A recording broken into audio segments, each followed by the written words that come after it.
Léopold Sédar Senghor, né en 1906 à Joal, au Sénégal, est l'une des figures majeures de la littérature et de la politique africaine. Poète, essayiste et homme d'État, il est aussi l'un des pères fondateurs du mouvement de la négritude. Voici une histoire inspirée de sa vie et de son œuvre.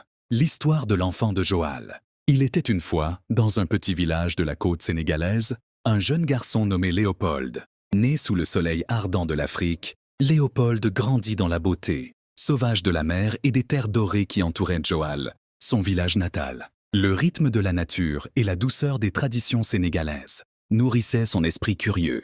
Mais Léopold était également un enfant d'un monde en transition. Son père, un homme respecté du village, l'élevait dans la discipline et les valeurs africaines, tandis que sa mère, une femme cultivée et sage, lui ouvrait les portes du savoir, lui offrant des livres qu'il dévorait avec avidité. À l'âge de 14 ans, Léopold partit pour l'école coloniale à Dakar. Ce fut un voyage vers un autre monde, un monde où les livres et la culture française dominaient. Là, il rencontra des jeunes qui parlèrent des rêves et des idées venues de Paris, de la capitale de la culture et de l'esprit révolutionnaire. Très tôt, il comprit que son âme était partagée entre deux continents.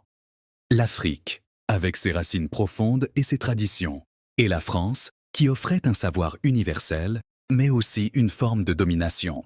Léopold, loin de renier ses origines, choisit de les embrasser et de les magnifier. Il écrivit des poèmes dans lesquels il célébrait la beauté de l'Afrique et la force de ses ancêtres.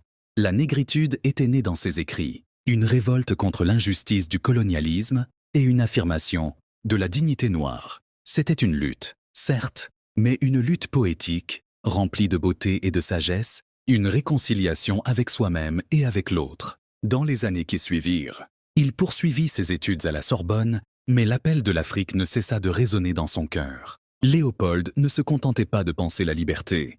Il souhaitait l'incarner. En 1960, il devint le premier président du Sénégal, un pays indépendant, et chercha à concilier modernité et tradition, à bâtir une nation qui, tout en s'ancrant dans le présent, n'oublierait jamais son passé. Sous son leadership, le Sénégal devint un modèle de paix et de progrès en Afrique. Senghor ne se contenta pas de diriger.